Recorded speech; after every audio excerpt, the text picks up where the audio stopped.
तीसरी बात मदारिस की आमदन के हवाले से, तो बिलउमूम हमारे यहाँ एक ही तरीक़ा होता है, चंदे से और डोनेशन से। हमारी कोशिश है कि जो मदारिस हमारे बोर्ड के साथ मुल्हक हैं वो अपनी आमदन के 4 ज़राए इख्तियार करें। उसमें सबसे पहला ज़रिया वो बच्चे जो अपने अखराजात ख़ुद बर्दाश्त कर सकते हैं, उनको इसका पाबंद किया जाए कि वो अपने अखराजात दें। हमारे दीन में ये कहीं भी नहीं है कि आप किसी पर बोझ बन जाएं।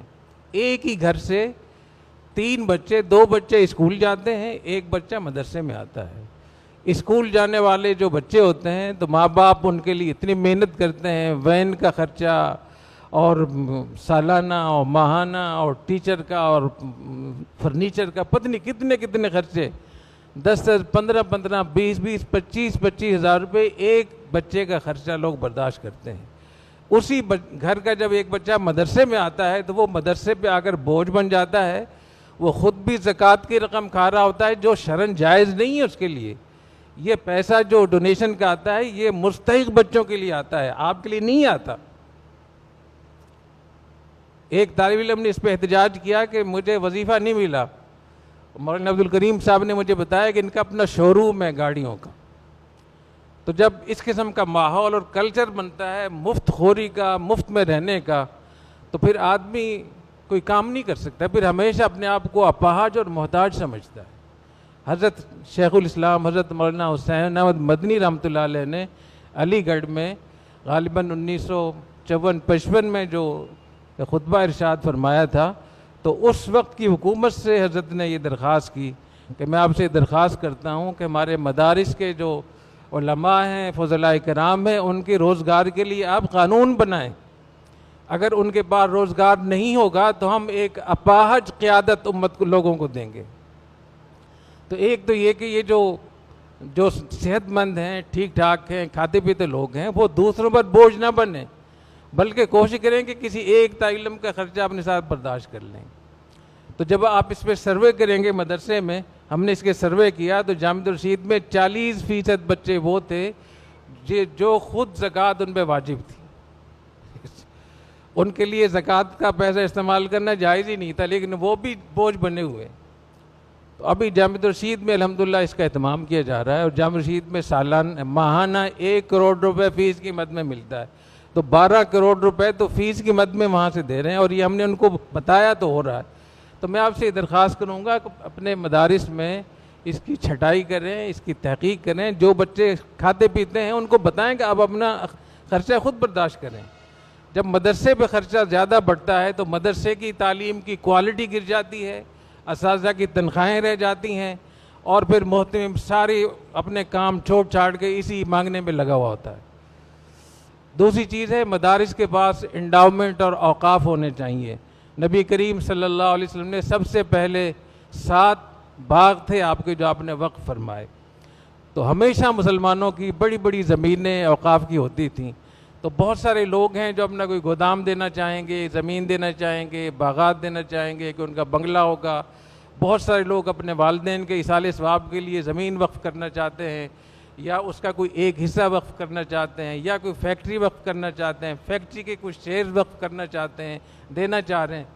तो जब इस दरवाज़े को आप खोलेंगे तो आपका बहुत बड़े अखराजात का हिस्सा यहाँ से पूरा होगा, लेकिन उसके लिए कानूनी चीज़ों का एहतमाम करें। नंबर 3, आपके मदरसे में जो असातिज़ा हैं, जो तालीम जिस तरीके से मजमा तालीम दे रहा है, तो आपके पास ऐसे असातिज़ा ज़रूर होंगे जो लोगों को अपनी खिदमात फराहम करके और अच्छी खासी आमदन का ज़रिया बनेंगे। आप अपने मदरसे में एक कंपनी बना लें कि हम अपने इदारे से ये ट्रेनिंग देंगे और ये हमारी फ़ीस होगी। अगर लम्स भी ट्रेनिंग दे के फ़ीस ले सकता है, एक आदमी से 1 लाख रुपए और 3 लाख रुपए फ़ीस ले सकता है, तो आप भी ऐसी कंपनी बना लें।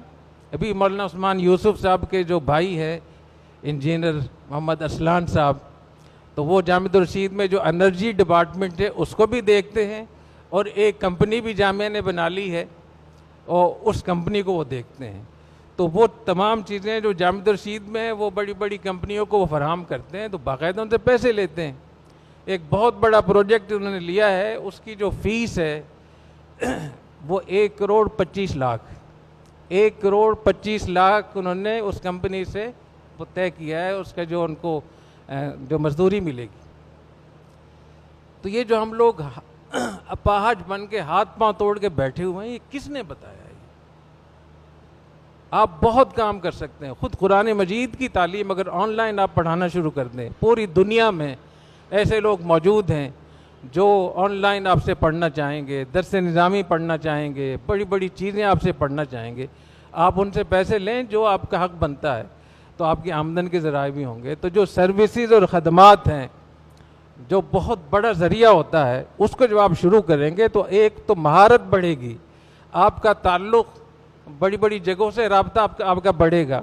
अभी अल-गज़ाली में जामिया-उर-रशीद में जो ट्रेनिंग दी जा रही है सीईओज़ को, जो बड़ी बड़ी कंपनियों के डायरेक्टर वगैरह हैं, तो एक उसमें वर्कशॉप में 25-30 लोग आते हैं।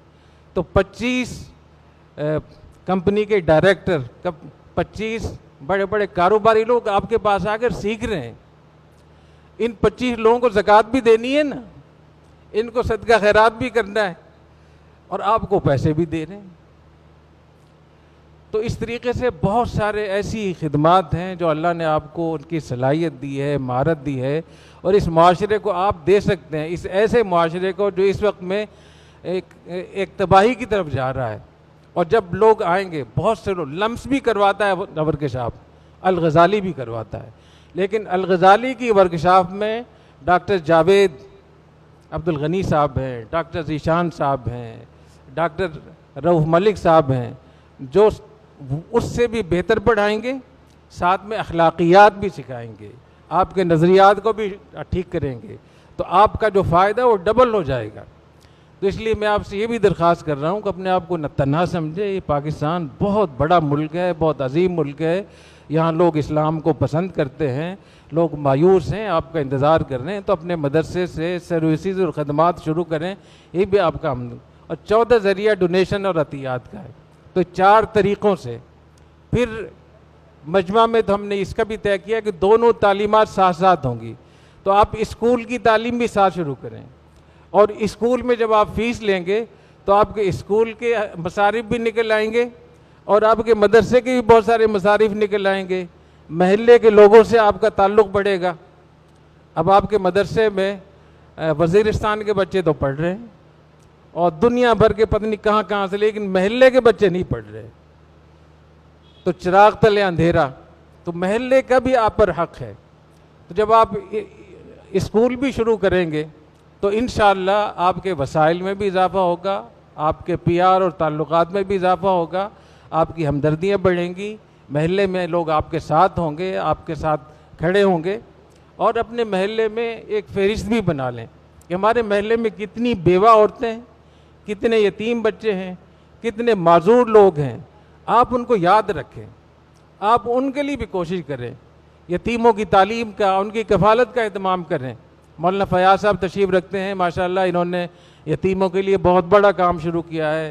हमारे भाई शाहिद सिद्दीकी साहब हैं, जामिया-उर-रशीद के तहत मावा का सिलसिला शुरू किया हुआ है। तो आपके पास अपने महल्ले के जो माजूर लोग हैं, गरीब लोग हैं, यतीम हैं, बेवा औरतें हैं, उनकी फ़हरिस्त होनी चाहिए। ईद के दिन जैसे आप अपने बच्चों को ईदी देते हैं, कुछ ईदें उनको ईदी उनको भी पहुँचाएँ, तो ख़ुद अल्लाह ताला मदद करेंगे, आपकी कफ़ालत करेंगे इंशाअल्लाह ताला।